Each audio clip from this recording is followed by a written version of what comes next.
Hello, everybody, and welcome to Ohio State Primetime Live here at Ohio State at the Voice of College Football. I'm your host, as always, Garrison Gaddy. Of course, today's not Monday, everybody. Had some family stuff to do yesterday. Was out of town, so moved the show to today. Hope you guys are able to join me right now. Hope I'm able to fit your own schedule. But as always, everybody, if you haven't already, please like the video, share it on all your social media so we're able to help grow the network, grow the community that we have here at the Ohio State, the Voice of College Football, and so we can also have people join you and myself here at the channel. If you haven't already, everybody, then of course I always love to bring this up because we do great work here at the Voice of College Football. Make sure you go ahead and check out our website at bocfb.com, where you can check out all the writers that we have, the awesome writers that we have here at the network. They do a great job keeping you up to date with what's going around the college football landscape and for your own program. Of course, like the news that happened down at Oklahoma State, where Oklahoma State legend, I mean, honestly, their greatest coach ever, Mike Gundy, is fired. But yeah, go ahead and do that, everybody. You can also check out the schedule that we have here at Ohio State, the Voice of College Football, that we have either on Mondays, Wednesdays for the and on Thursdays for our call-in show when we are live. So yeah, go make sure you do that. Another thing, if you didn't know, everybody, we do have our own clothing website, and there's a lot of cool stuff in there that you can go ahead and check out. And honestly, I need to go ahead and put in for my hat, but I'm going to go ahead and share the link with you right here. There we go. Make sure you guys all get this. But I'm going to go ahead and show you all of this because first off, I do need that military hat. Of course, for those who don't know, I was in the Navy. But yeah, man, we have great stuff here, things that you can go ahead and check out, of course, different colorways and different things, T-shirts, hoodies, hats, beer koozies if you like the beer, coffee mugs if you want that, tumblers if you need that. We have it all here at the Voice of College Football. So go ahead and click on that link if you would like to go ahead and shop there. We have great things here for you. On another note, if you would like to monetarily donate to the network, you can go ahead and subscribe. Hit that, which is all we ask for. If you hit like that like button and that subscribe button goes a long way. If you join us here at the Ohio State Voice of College Football, that's all we ask for. If you would like to send super chats, that's great. Get your comment up here so we can talk about it. Also, if you'd like to become a member here at the Voice of College Football, hit that join button where you can see our tiers, the Blocko Club. JT wasn't sure because we all know that he wasn't, and we don't give a damn, and you know the rest. Now, today, everybody, just a quick rundown of the show. We'll be doing an in-depth preview of Ohio State and Washington. And the way I'm going to do this today, we're going to do Ohio State's defense versus Washington's offense, and then vice versa. Go down some of the big time players for each team that could make a difference in this game, more so for Ohio State against Washington. Also go through a breakdown of who wins the position battles for each teams, and then I will go ahead and give my prediction for this game. And I'm not gonna lie to you. There's a few ways I went about going about this score. I actually put in a bunch of numbers to get to the score that I'm actually going to be giving you all. But let's get started here. We're going to start with the Buckeye defense versus the Husky offense. And actually, before we do that, a few things that Coach Day talked about, because I do want to bring this up. There's three things I took out. He had about a 25-minute interview with the press today. And this is the first thing I want to talk about. He said, the first three games mean nothing. And I completely agree with that. I always tell people, what happened last week in a game, what happened last year in a game, and 5 to 10 years ago had nothing to do with what was going on today or what was going on that Saturday at 3:30 Pacific time. and at Washington. And so yeah, like the Texas game is its own. The Grambling State Ohio game is their own.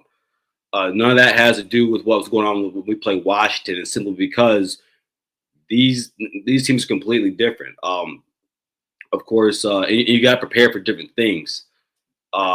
Next, he said, we're gonna need all the running backs throughout the season. That right there, I think, is going to show itself in this first game. This is a Big Ten play that we're finally entering, and I'm very excited. I'm sure you guys all are also. He did mention Bo Jackson at the end of it again, just saying whatever they can do to not carry him along, bring him along this season. They're going to make sure they do that because he has over the last 2 games shown and proven that he deserves more carries and more playing time. And then, of course, he said the routine is going to stay the same for the team. Usually Ryan Day and his teams, when they go on the road, they're out of there by Thursday. They're gone. And so, the same thing is going to go ahead for this game also, which is smart. Got to get out there, adjust to the time out there. It is a 3-hour difference. I remember I used to live in San Diego, and I would fly back between Michigan, man. It would hit me hard. And so, but that's just me. For these players, it might be different because they're more used to it. So, yeah, there's that. But yeah, let's get to it. Ohio State's defense versus Washington's Washington's offense. Again, if you haven't already, everybody, please go ahead and hit that like button, subscribe, share this video. First off, shout out to Jackson for showing up here. Says, "What's up, Buckeye Nation? What's going on with me? You, my guy, RTR. You guys have a big game this week. I'm gonna talk about that later, man. Really looking forward to watching that Alabama versus Georgia game, which is actually going on at the same time as the Penn State the Oregon at Penn State game, which is kind of wild, but that'll be really cool. Hope you guys have YouTube TV for that. Shout out to Paralegal Asian Posh Doreen, Queen Doreen. She goes, I have the hats and sweatshirt and polo for Hubs. Hey, you know what, Doreen? Yeah, I really need to go ahead and do that because there's some awesome stuff in there. I really want that camo hat. It's pretty good. And I probably need that beard koozie too, just doing myself. Shout out to Daniel Henry here today. Says people still down in Buckeyes. I think the college football world needs a reminder Saturday. I'm right with you, man. We're gonna get to that. We're gonna get to that. And Aaron, I see your score prediction. Daniel, I see yours, and I'm gonna go ahead and star that for later in the show because I do want to bring that up for later when I give my own score prediction. Shout out to Monty Feasters, a big game this week. You're damn right it is, man. You're damn right it is. So yeah, let's go ahead and start here. Ohio State's defense versus Washington's offense. So a few things that I brought up, guys, things that I feel are really important. I'm gonna bring to you. So the first thing here is Washington is a second half team. Now Ohio State, just like Washington, they both averaged 14 points in the first half. But this is the caveat, and a lot of it does have to do with who Washington has played, but it doesn't take away from the fact that their offense is pretty damn good. Washington is first in the nation in second half points at 29.5, so just under 30 points. That's big. That's big time. You look at who their head coach is, being Jedd Fisch, the offensive guru that he is. I'm not surprised by that. We always talked about with Ryan Day coming out of the second half, his adjustments have always been awesome. And Jedd Fisch has shown the same thing so far this season. Now, granted, their competition hasn't been the greatest. Of course, they just won the Apple Cup last week against Washington State. Big rivalry game for them, big rivalry game across the nation. And they went out there and did what they had to do. Won that by, I think, almost 4 scores. I think they did win by 4 scores. They put up 50 points, only gave up less than 30. So a good outing by them, especially offensively. But, to counterpoint that, though, in that 29.5 points that they give up, Ohio State's only given up 6.5 in the second half. That ranks 15th in the country. Right now, Ohio State only gives up 8 points per game, which leads the nation. So, yeah, I'm really interested to see what happens there. This is going to be this is going to be the first time, this is going to be the first time that Matt Patricia has really been tested in the second half against the team. I think this is going to be the first time he's been tested by a quarterback. As much as I think our defense had a lot to do with what happened to Arch Manning in week 1, it's very clear now throughout in the first 4 weeks of the season that Arch Manning has a problem. And actually, I think that all the offense as a whole for Texas has a problem. So this is going to be the best offense that we're going to see so far this season, the best quarterback that we've seen so far this season. So yeah, and honestly, probably the better wide receiver unit, better just as good, maybe a little bit less of a running back unit. But yeah, really excited to see what Matt Patricia can cook up in the second half, because I think that's going to tell a lot. And I think there's some Ohio State fans who are kind of poo-pooing this game and thinking that Washington cannot pose a threat, when in reality, there's a lot that Ohio State is going to learn from themselves in this game, especially as fans. We're going to learn ourselves. So I'm really excited to see that what we could do against their defense, or sorry, their offense in the second half. Damon Williams this season, quarterback of the Washington Huskies, hitting 73.5% this season, 6 touchdowns, 2 rushing, so 8 total. He's averaging, he has 220 rushing yards on the season, averaging 6.5. I don't think people sometimes understand how damn good that is. If a quarterback is averaging somewhere around 3, that's usually actually pretty good. That's pretty good, actually, especially when you factor in the sack yardage.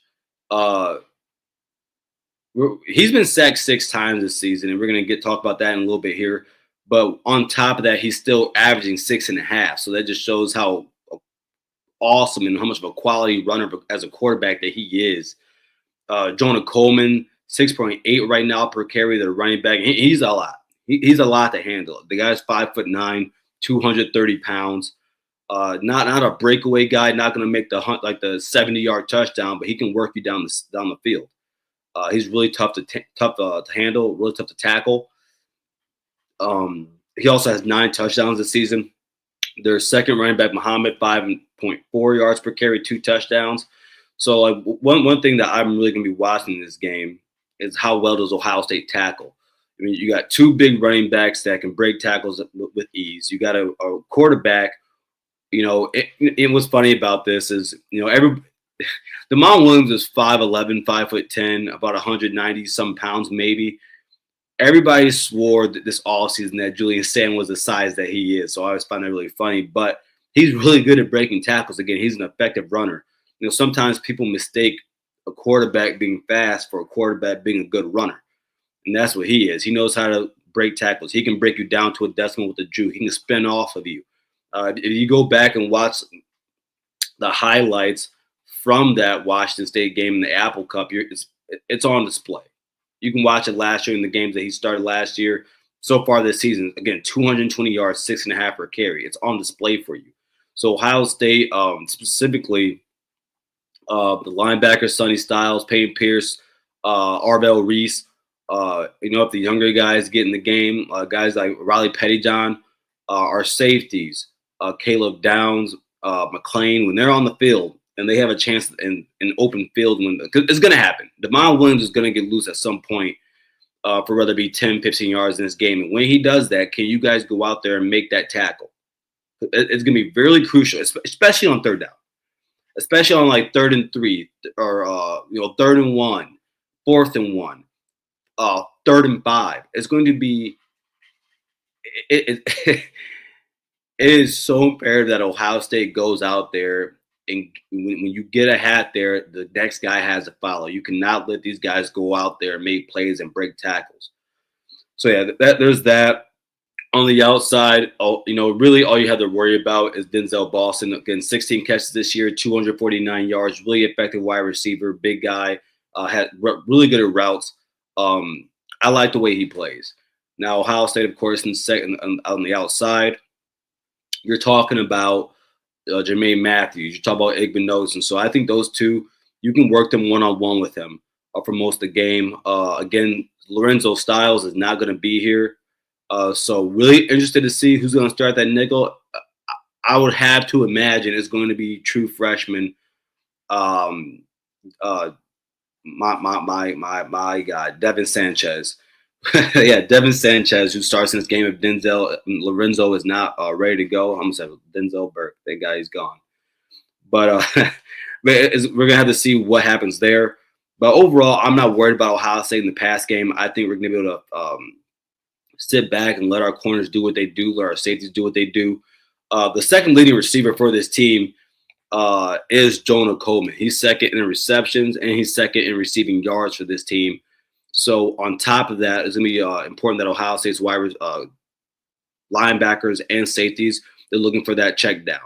It's going to happen. He has 8 receptions on the season, right behind Denzel Boston's 16. So it's really important that Ohio State goes out there again, tackles. Uh, you have got to tackle. I can't express that enough in a game like this. I think that what's really cool about Washington coming to this season is that they're able to play Big Ten football in the run game. Their offensive line blocks well on the run, so it's going to be really important for our defensive tackles and our defensive ends to go out there and get some push. They need to stonewall the offensive line of Washington. I don't think Washington's offensive line is that good, and it's because it isn't. Those running backs break a lot of tackles. Damon Williams breaks a lot of tackles. He makes guys miss a lot, and so really need to see that happen. I do think Ohio State is going to shut down this pass game. I do think that's going to happen, and Washington is going to have to run the ball a lot. One thing I do not want to happen is letting Damon Williams hold on to the ball for too long. For most quarterbacks, you want that to happen. For a guy like him, Matt Patricia and Ryan Day have compared him to Kyler Murray. Quarterbacks like him, you do not want to hold on to the ball too long. Now, are there chances that they can go ahead and make mistakes out of it? Yes. Guys like Caleb Williams did that a lot in his last season over at USC. But there's a lot of times that if they hold on to the ball, there's a really good chance they're going to go out there and make plays with it. So Ohio State has to be they have to be on top of that. Again, Washington's O-line, again, they give them a 6 sacks. They struggle with stunts. I thought Washington State, they went away from that too early. Either that or they just couldn't tackle, honestly. But they were able to give Damon Williams a lot of trouble in the pass game where they would run stunts, bringing the defensive ends towards the inside. Their guards, either they're not athletic enough or they don't have a high football IQ when it comes to blocking. So I do think we can have to take advantage of that. And when that happens, again, I'm going to keep talking about it. Tackling. When we get those chances to get Damon Williams down the backfield for a sack, we have to do it on site. We have to do it on site because if we're not able to do it, he's going to break one. And I think that if you go on FanDuel right now, his over-under right now is 40.5 rushing yards. Mind you, Ohio State hasn't given up 40 rushing yards to any quarterback this season. And it's not that Ohio State hasn't faced the quarterbacks that can do that. Ohio's quarterback can do that. Texas's quarterback can do that.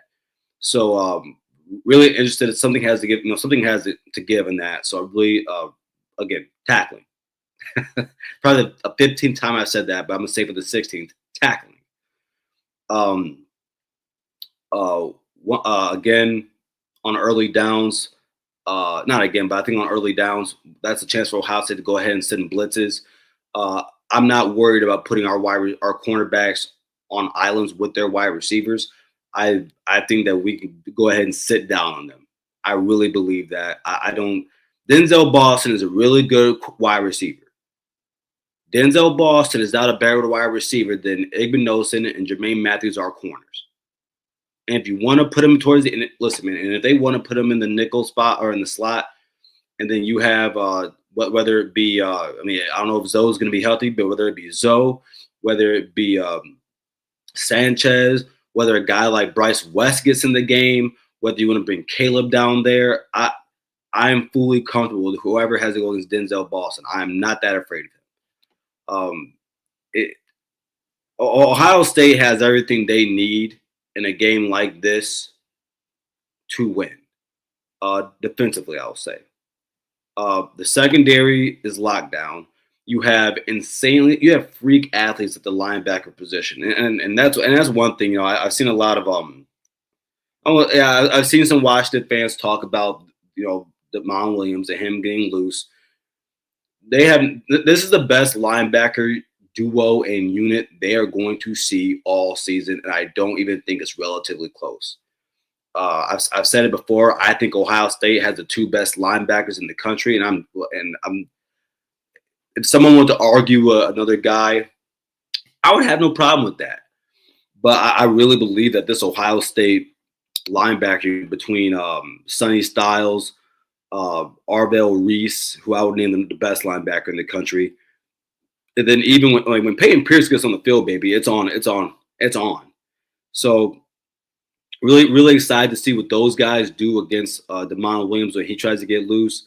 What one defensive lineman I would really actually no, there's not one. I think the defensive tackle unit has to be playing with like their heads on fire. Again, Damon Williams is a small man, and that's just the truth of the matter. If you get pressure from the outside, good, but there's a chance that he can still break away from that. When you go, and this is just against any quarterback, but against these smaller guys who have to look over their offensive lines or move around, I think it's imperative that the Edric Houston, Caden McDonald, and Caden's a bigger guy, so it may be hard for him to, get him. He's just running around like a small mouse out there, Devon Williams, and then the depth back there. They need to get pressure in the middle. I also think that we're able to do stunts, simulated pressures. I think this is we've been showing Arvell Reese running up the middle a lot on blitzing. I think he's going to be someone that we can definitely do put in that position. Fast, twitchy guy, long arms. So if he's able to get a hold of him or at least slow him down, he can do that. That's a matchup that I really want to see. But I really want to see our defensive tackles get push up front. If they do that, I think we'll be giving them a hell all game. I think we're going to be giving them a hell all game. I think that when you do that and you're able to keep a offense like theirs down, you're taking that crowd out of the game. And that's one thing we do, and we'll talk about when it comes to the offense and Julian saying navigating that crowd, which is one of the better stadium atmospheres in college football. But yeah, man, really excited to see what this defense can do. Again, just going to go over some numbers I talked about earlier. Again, Washington, second half team. 14 points in the first half. Number one in the country in the second half at 29.5 points per second half. But again, Ohio State, 8 points total, 6.5 in the second half. Damon Williams, 220 rushing yards in the year, 6.5 per carry. Jonah Williams, 6.8 per, 9 touchdowns, and Muhammad 5.4 per. I think and Denzel Boston's stats I can care less about because I'm not really worried about it. I think stopping those three guys is just so important because if Ohio State can't do that, and you get in a situation where, and mind you, Ohio State's rush defense hasn't been anything to just rave about. That's the truth of the matter. Texas has success running the ball on us. And Ohio and Grambling State, for our defense, I can care less about those games. Those aren't games I truly care about outside of stopping Ohio's quarterback from running the ball. But Texas was able to run the ball on us. And when it comes to just a trio quarterback and 2 running backs, I think running wise they are better than what Texas brings. I really believe that. I honestly know Jonah Coleman's the best running back out between. Jonah Coleman would be the best running back at Texas. I actually believe that. He'd be right there with C.J. Baxter at the worst. So, this is one of those games where Ohio State's defense is going to be testing the run game, especially that front seven. They have got to hold. They've got to, because if this team gets in the red zone, as good as Ohio State's red zone defense is, a running game and a dual threat quarterback is how you cure any type of red zone struggles from happening. It's very preventative, and so we need to stop them within the 20s, get them off the field early, and then I think that's when Ohio State, if we put them in a position where we're forcing them to pass the ball, I think that's where Ohio State can definitely take advantage of the Huskies when they're on offense. Going to go through some comments here. Daniel Henry says, I want to see Arvell Reese fly around the field on them and spy plays when that QB tries to run. I agree with you. And I would – we have to keep a QB spy on the field. I would say at least 60% of the time. I think that Demond Williams is that dangerous of a runner. Actually, let me rephrase this. At least 60% of the time, we need to keep a spy on him on pass downs. That's what I'm going to say on pass downs. Again, because I think the longer he holds that ball, you give him an opportunity to go make a play. And if we're able to keep someone there that just watch him, especially Arbel, I think Arbel is perfect for that. And just sit back and mirror him. That's how you ail that. I'm completely with you. Shout out to Airman. Glad to see you, my guy. Says hopefully our D line can bat down those passes if they can't get pressured. Yes. Great point there. I didn't even think about that. Again, Demond Williams is a small human being. It just is what it is. He's a small person. And so Ohio State's defensive line, they are tall. They are very long guys, especially when you have a guy like Edric Houston in the middle, Jason Moore, 6'7" in the middle, Kenyatta Jackson Jr., 6'5". We have guys that have tall and long arms. So definitely when he wants to get rid of that ball, especially when he wants to dink it, he's a dink and dunker. He's going to throw it deep when he can. He's a dink and dunker, especially to his running backs. And so I think that'd be a great time for Ohio State to definitely bat down balls. He says, Aaron also says, going to be a long day if we can't contain him in the pocket. You're damn right it is, man. If that happens, man, it's like if he gets over 50 rushing yards, I think that's a bad thing. I think it's a bad thing. That means they're sustaining drives. They're moving down the ball or moving down the field. Yeah, I'm completely with you. A shout out to my guy Steve over there from X. And also, if you are watching on X right now, formerly known as Twitter, go ahead, go to YouTube, type in Ohio State The Voice College Football. You'll see me hit that live button on the channel, and you'll see me right here. Go ahead and join the community, everybody. But Steve says 40-13 Ohio State over Washington. Folks are giving the Huskies too much street cred. Maybe so. And actually, I will say this for you, Steve. If you go on the prop bets and you go to the alternate spreads, and I posted this on X. If someone let me look at this real quick because where are those prop bets? Because if you think about it, there's a world where Ohio State does beat the dog shit out of them. Like that, there's a world for that. Alternate spread, amen. Plus 255 minus Ohio State minus 19.5. Now, would I put money on Ohio State winning by 3 scores in this game? No, I would not. But on an alternate spread, you put a couple bucks down, you get a lot of money out of it. I could see it. Keel said Jason Moore hasn't played a snap all season. I know. But the reason I bring Jason Moore up, and again, Will Smith is definitely the third guy in that group. Tom Malone, I would say the third guy in that group, and then you have him because Tom Malone did start last game. But I mean this. I'm interested to bring up the depth in a game like this, where I think we're going to need every single one of those guys because Demond Williams is going to run around. Washington is going to have some type of offensive success, and just in case we get into a game, no one's above this.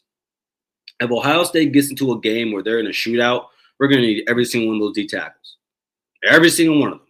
Especially if again Ohio State has not shown against a quality opponent that they can stop the run. They have not. Not as well as they should be, or as well as we want them to.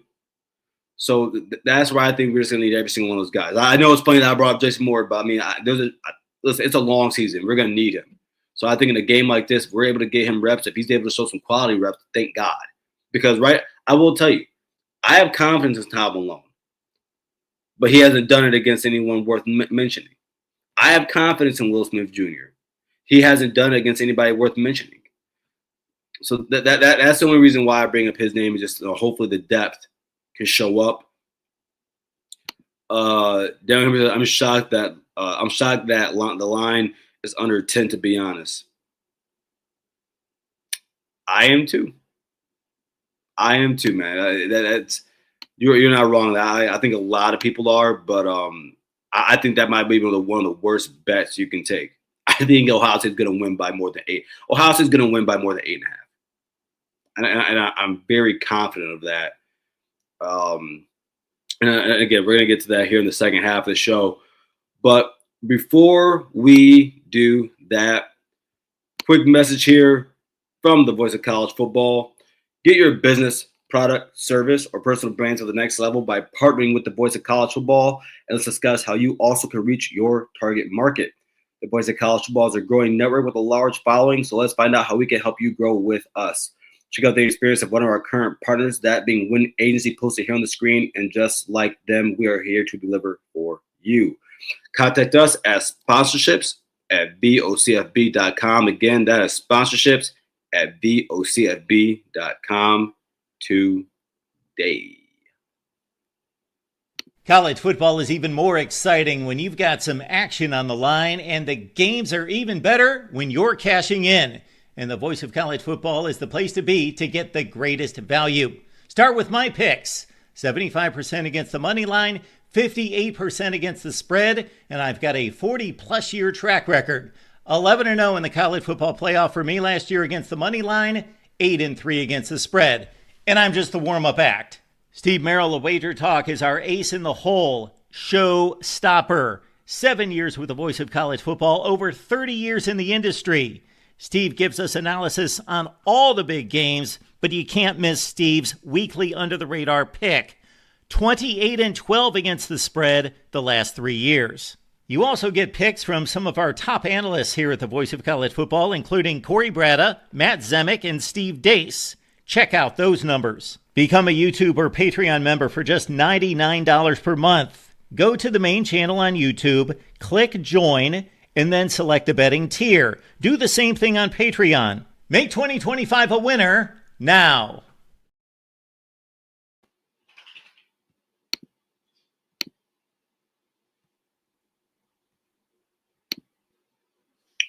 Okay, everybody. Let's get to the second half of the show here. And before we do so, shout out to Rob Howard for showing up, man. Here, glad to see you here, my guy. Again, he's one of our members, everybody. If you would like to become a member again, hit that join button. We can see our tiers, that being the Blocko Club. JT wasn't short, and we don't give a damn, and you know the rest. And also for anyone here that I want to put this out here because I really want to do this. If you don't already, go ahead and follow me on X at Buckeye_Gaddy. That's like daddy, but with a G. and DM, I'll follow you back and DM me things that you have questions on, things that you want to talk about when it comes to this Ohio State team. And then throughout the week or weekly, I'll give out videos just for the members, and we talk about that. But really want to be able to do that for you guys and make sure we keep you rolling here as members and as viewers of Ohio State at the Voice of College Football. Steve said this will be the coming out party for Sand. I agree. And we're gonna get to that here in a little bit. Daniel Henry, he asked, Garrison, do you think Washington is a top 5 offense in the country? No,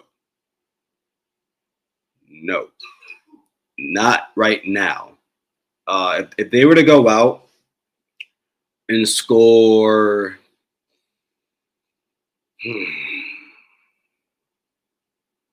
if they score like 27 or 30 points, I would say they probably are. They probably are. I think there's a lot of really good offenses that face stiffer and tougher competition.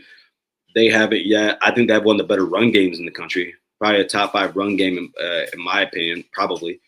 At least top 10. But no, not top 5 offense. I wouldn't say that. Rob says, I'm at work, just want to drop and say hi and show some support for my guy, Garrison. Go Bucks. Hey, man, OHIO to do, my brother. But let's go ahead and get started here. Ohio State's offense versus the Washington defense, which in all reality, it's not much to talk about. It's not. I think the Washington defense sucks. You know what? No, is that no? They do. And a lot of that I'm basing that off of is what happened against their game against Washington State. And so let's get to this, and I'll give you guys some of the numbers that I think are just really important on this game. Now, The Washington defense has 8 sacks on the season, 4 interceptions. They are a team that plays a lot of man coverage. Now, their schedule so far this year, Colorado State, UC Davis, and Washington State, of course, last week's game.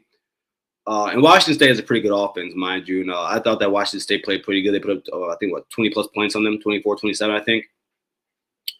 But, look, they want to play man. They want to get some pressure from their edges. Their edges are actually pretty good. I'll give them that. Their edge rushes are pretty good.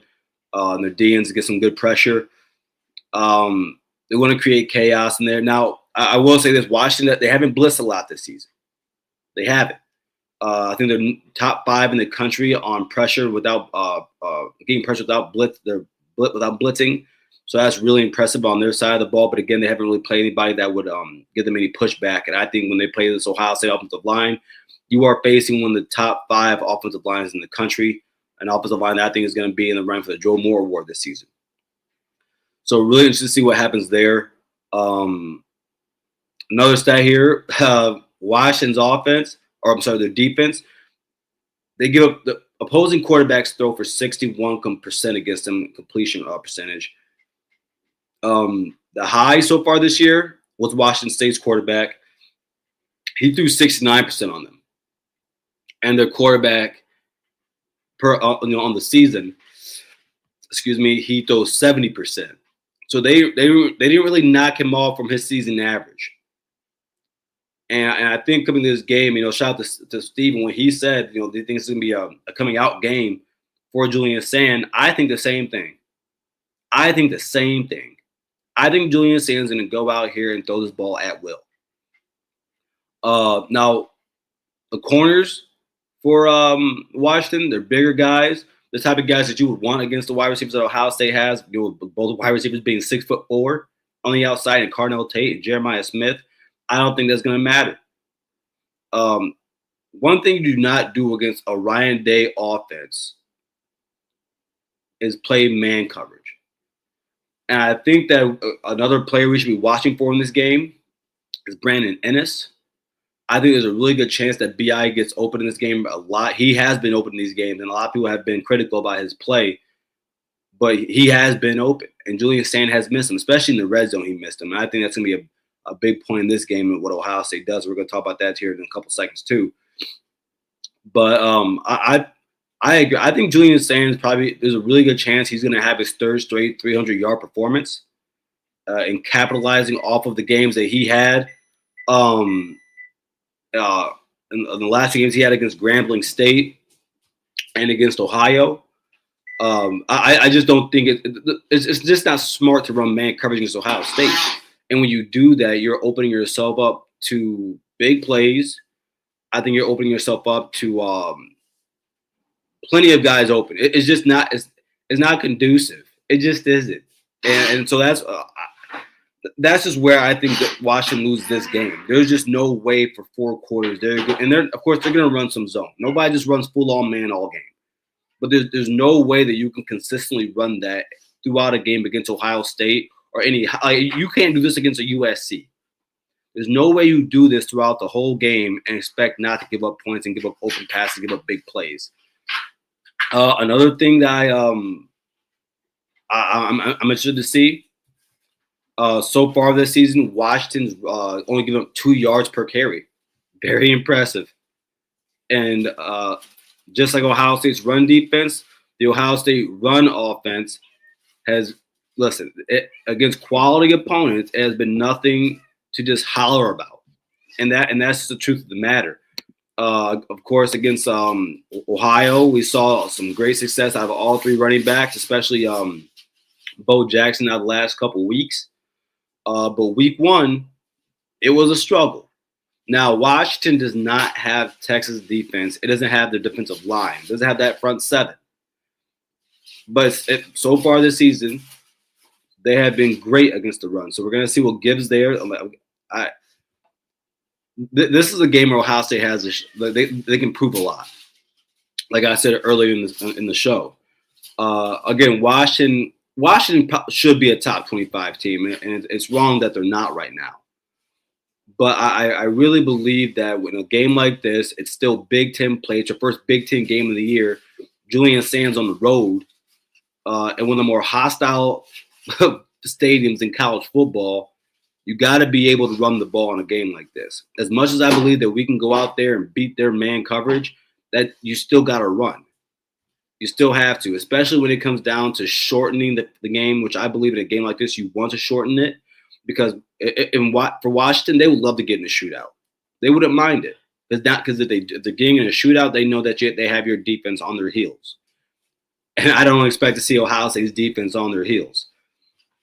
Now, for the Washington defensive side, they are missing some players. Linebacker Akuda, I don't know how to pronounce that. Uda, I think it is. Uda, he's out. And he's third in tackles on this team. Takario Davis, questionable. He's a corner. Clemson, he's another corner. He's questionable. And then they have other guys with season-ending injuries, about 3 or 4 of them, I believe. So they are light back there on the defensive side. I think that's why I have a lot of confidence in going against this secondary. And again, if you're missing your best linebacker, which the Huskies are, I want to see Ohio State, especially the running backs, get to the second level, get to the third level in a game like this. I think there's a really good chance that we could see a big game out of them. Bo Jackson, I would love to see him get somewhere around 15 carries. Now, listen, would I be opposed to seeing how it was last game? I think Bo Jackson and Bo Jackson had 9 carries.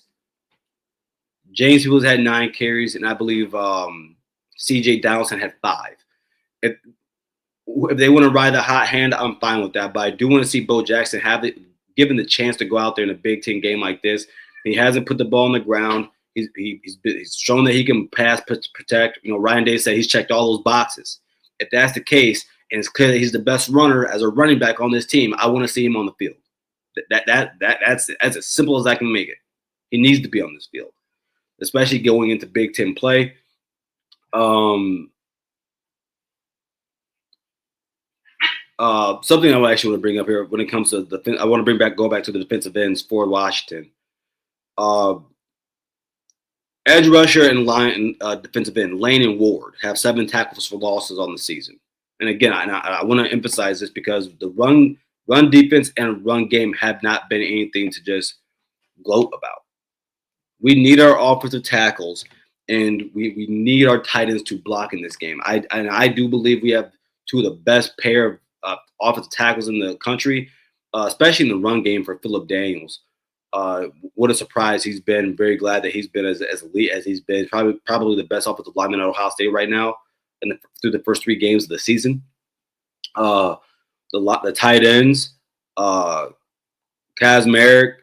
Bennett, Barry Christian, Jelani McClain, and not Jelani McClain, but Jelani and Max Clare, who I would say out of the 4 is probably not as good. He's probably the worst blocker of the 4 tight ends we have. But we have some of the best blocking tight ends in the country, so they need to go out there and get that push. I really want to see the running backs get some big plays in this game. I think if we're able to run for I think if Ohio State runs for 100 yards in this game, I'll say 120 to 130, we're in a good position. I think if we get to like the 150 range, we're blowing the doors off of this Washington team. I really want to see that. A couple other points on the offense I think are important. Julian needs to process his reads in the Washington defense quickly. He did bring that up, and that's something that he does want to get better in. He said, I think, last week. And so that really want to see him do that especially against a team that's running man. You got to go out there and process really quickly. So there's that, especially in their defense so far this season has been getting pressure. The wide receivers are going to get touched. They got to get when they're in press, when they're 5-10 yards downfield. Against Texas, we saw it all game when Jeremiah was getting held, and there's a lot of times when they didn't call it. So really, really important that those guys get loose out there. Can this be a Max Clare game? I mean, say it happens where the corners on the outside for Washington, they're locking the guys up, or I don't want to say locking up, but they're just not not making things easy out there for our wide receivers. You need guys like Max Clare, the overall best tight end on this team to make plays. We haven't really seen a game out of him like that yet. We haven't needed a game out of him like that yet. But I think this could be a chance where we could really see that. And last point here, it's on the road in the Big Ten. Go make a statement. Go make a statement.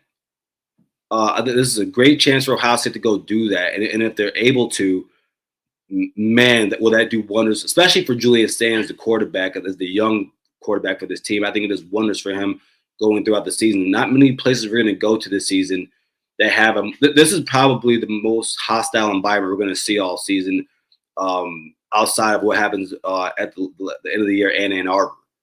So, yeah, big game for him right here. Really want to see how this team reacts to that in a hostile environment. So now let's go through a roster breakdown here and who has the advantage at each position. So at quarterback, I put Push. And a lot of that has to do with the fact that both quarterbacks bring their own elite skill sets. Damon Williams, elite as a runner, elite just gamer. He's a gamer out there. Loves to make plays. Again, he kind of looks like Kyler Murray out there. Like Kyler Murray-ish, Johnny Manziel type of player. So, and then we have Julian Sand. You got a guy that's just hyper. He's the most accurate quarterback in the country. I was listening to the guys over at PFF at the PFF College Football Show, and shout out to them. They brought that he is the most, in terms of his mechanics, he's the most consistent quarterback in the country. And so that's something that I really, I think that's a push right there. I think that both quarterbacks bring their own elite skill sets to this game. And actually, I have a image here. Actually, I forgot to show you guys. But so this right here, teams in the red zone, and I want to bring this up because it's, Washington, of course, you see how high they are, and then you see where Ohio State is. And so for a game like this, I mean, I think between the 20s, Julius Sands is the better quarterback. In the red zone, Damon Williams is the better quarterback of the two.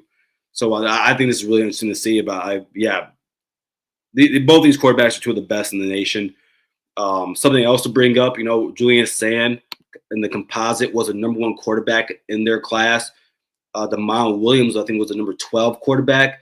And it's arguably, based on what you think about Dylan Raiola, these are the 2 best quarterbacks in that class playing in this game in the 2024 class. So that's also something to talk about there. At running back, I put Washington. And as of right now, I don't think it's a conversation.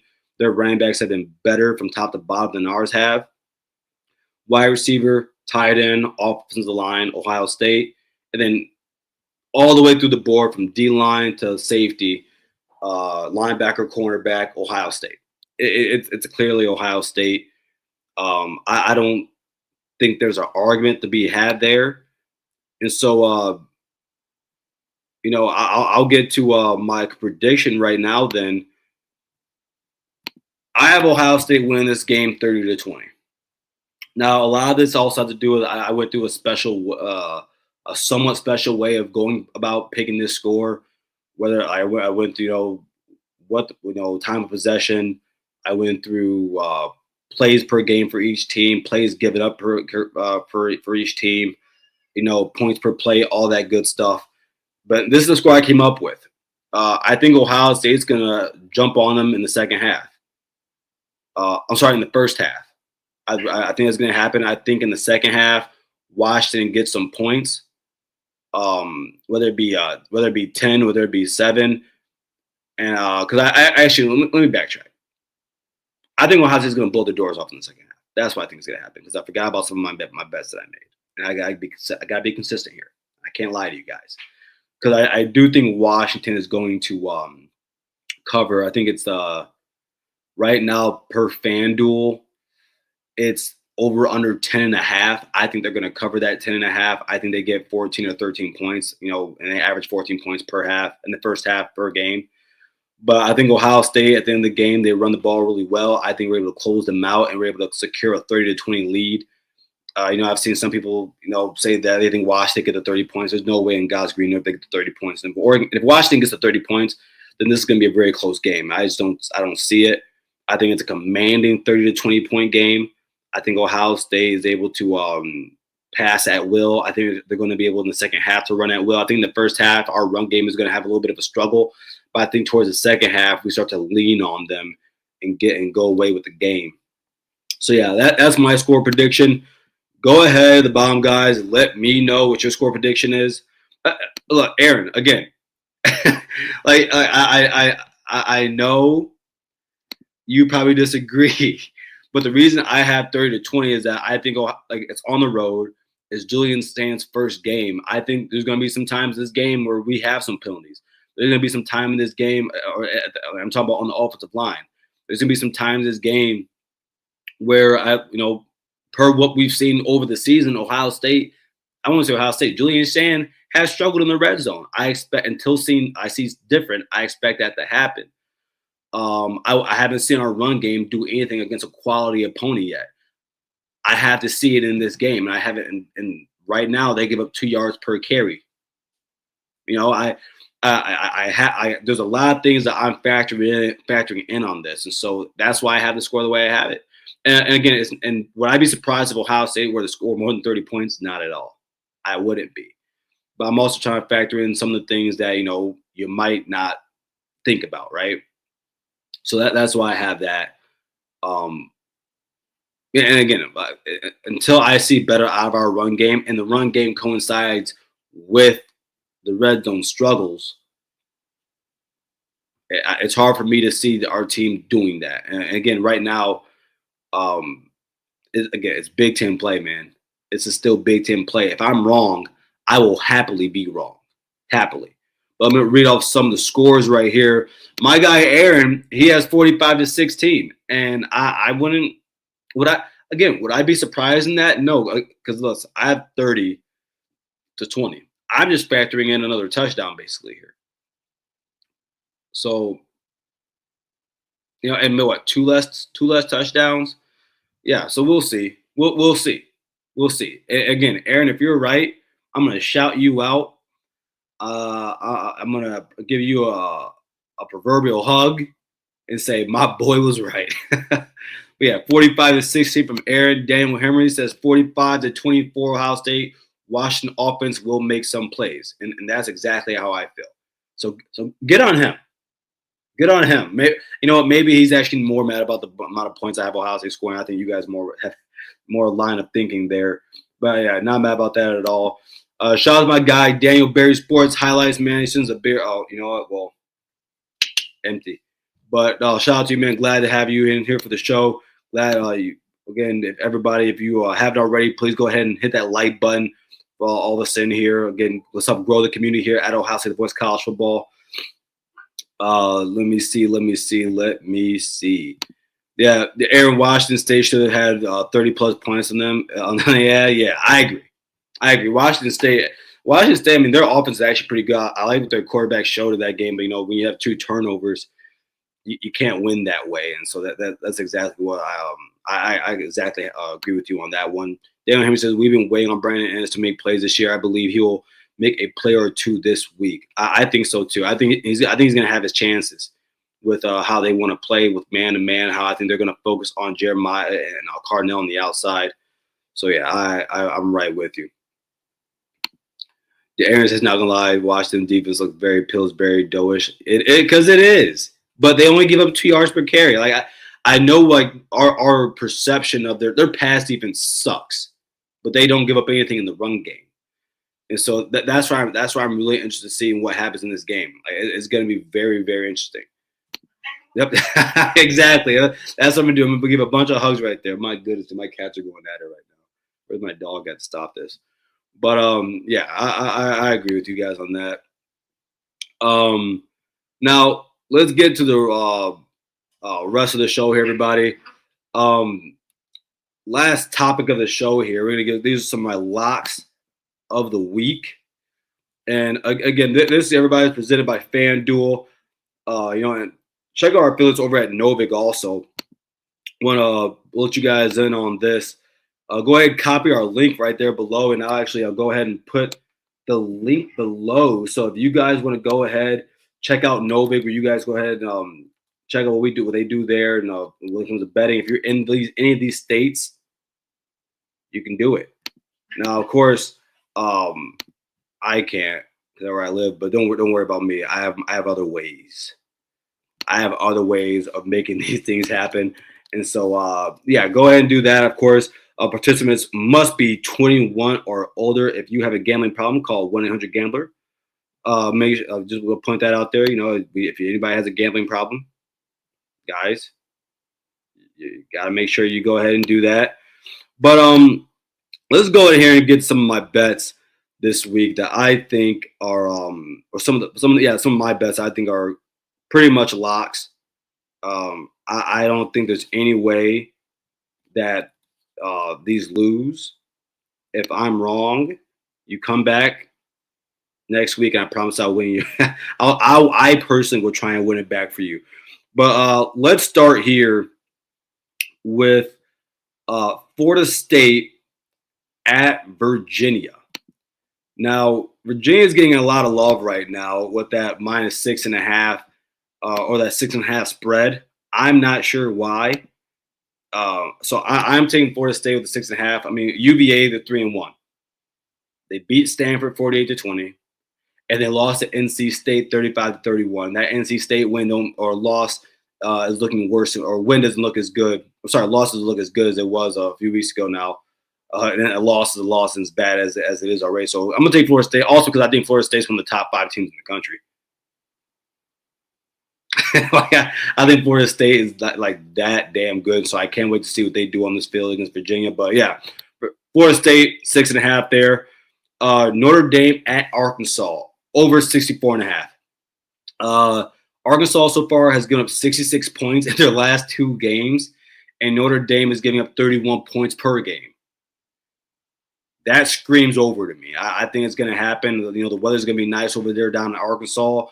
I think that CJ Carr is growing each and every game, and I think this game is going to be a shootout. I have no idea who's going to win it, but can't wait to see it. Of course, if Arkansas wins that, that'd be a great win for them. I think the same for Notre Dame. Of course, Arkansas is not ranked like they are, but you know, you're 1-2, you want to get back on track here, get a winning record. This is a chance for Notre Dame to do that.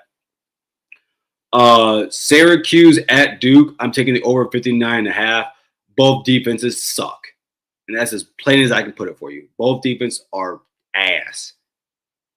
Both teams are going to score 30 points. And so, yeah, 59.5 there for Q's at Duke. Iowa, I'm taking to cover that 7.5 against Indiana to cover that 7.5 against Iowa.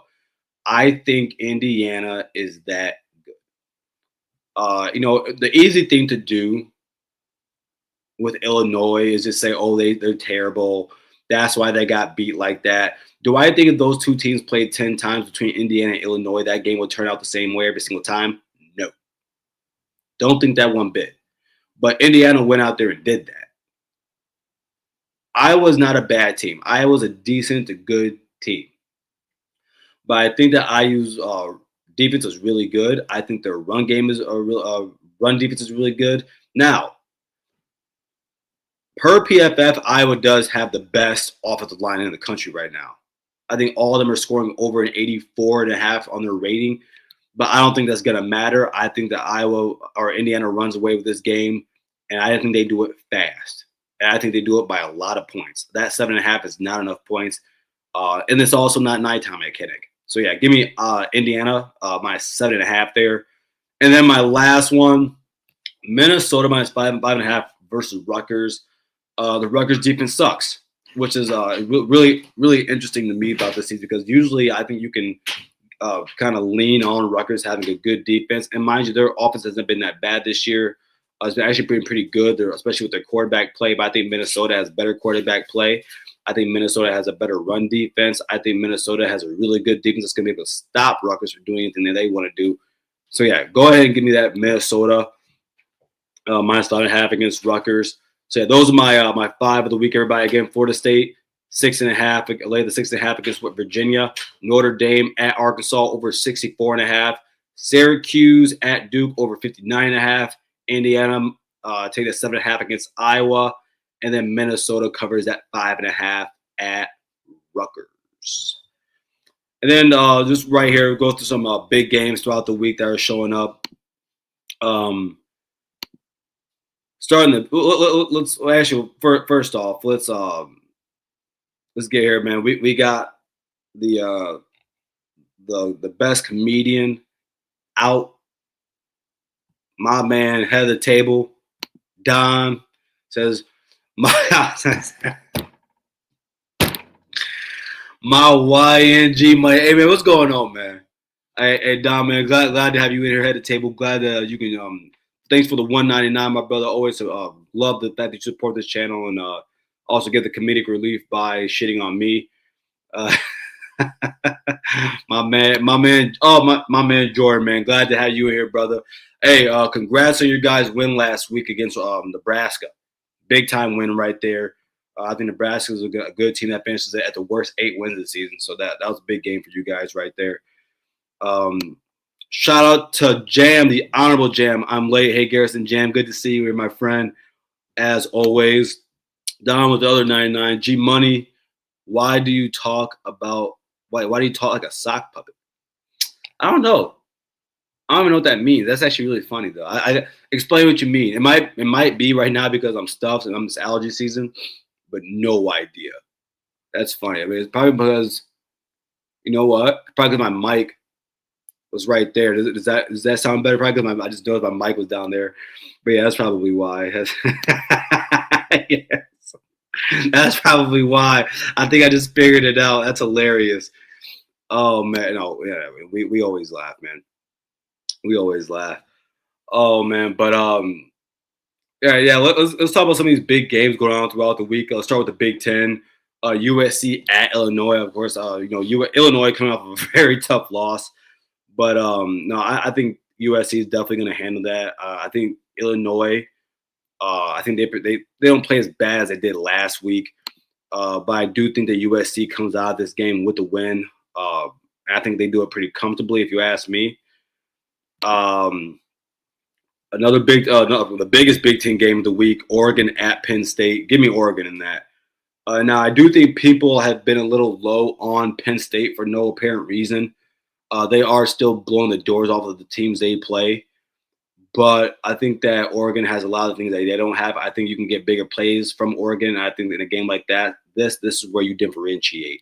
So, yeah, go ahead and give me Oregon to beat Penn State. LSU at Mississippi, Ole Miss.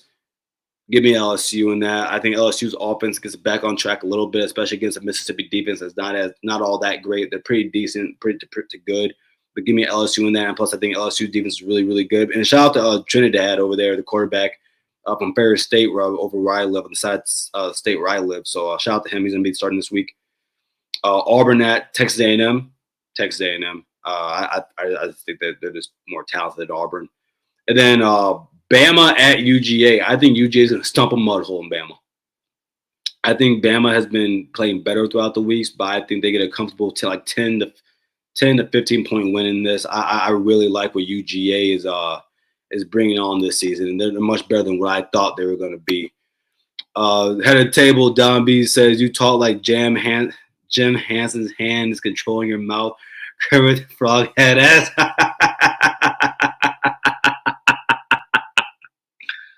Oh no, head of table. What do you mean? What do you mean?